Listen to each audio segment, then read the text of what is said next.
Sono trascorsi 30 anni. Era il 3 settembre 1980 quando la mafia uccise a Palermo il generale prefetto Carlo Alberto Dalla Chiesa, la moglie Emanuela Setti Carraro e l'agente di scorta Domenico Russo.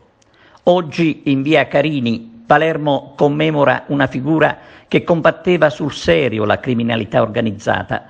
Lui era l'antimafia per eccellenza, un nemico vero dei boss. In 100 giorni il generale Dalla Chiesa aveva seminato il panico tra i delinquenti, facendo tremare la cupola. E allora bisognava fermarlo. E lo Stato, lo sappiamo purtroppo, non è stato in grado di prevenire l'omicidio, lasciandolo praticamente a combattere da solo fino alla morte. E sono soprattutto i palermitani onesti oggi che ricordano Carlo Alberto Dalla Chiesa, l'uomo, il carabiniere e il prefetto di ferro. Si ricordano le parole del cardinale Pappalardo ai funerali con il forte monito a chi aveva lasciato Palermo in mano ai nemici.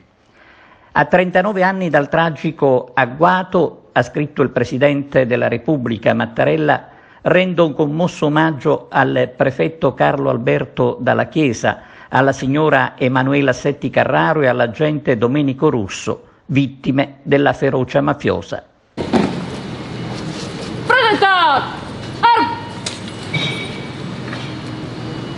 Onori ai caduti!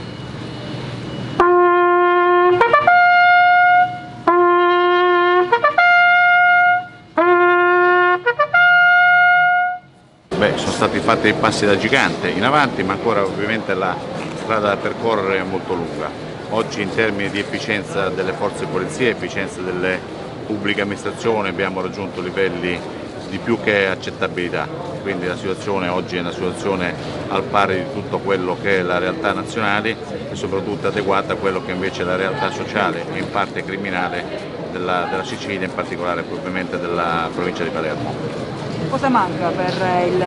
Ecco, l'impegno quotidiano che noi abbiamo imparato da persone, da modelli come il generale Dalla Chiesa, la cui dimensione operativa è ancora attuale e che ancora portiamo avanti nelle nostre investigazioni, ma soprattutto nella vicinanza alla gente, ai corpi sociali della cittadinanza, perché quello che vogliamo essere, una forza di polizia come l'Arma dei Carabinieri vicina al cittadino.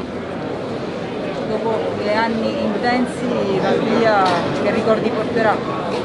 Ricordo di una città meravigliosa, impegnativa, ma dove quando si lavora insieme si riesce ad essere veramente efficaci.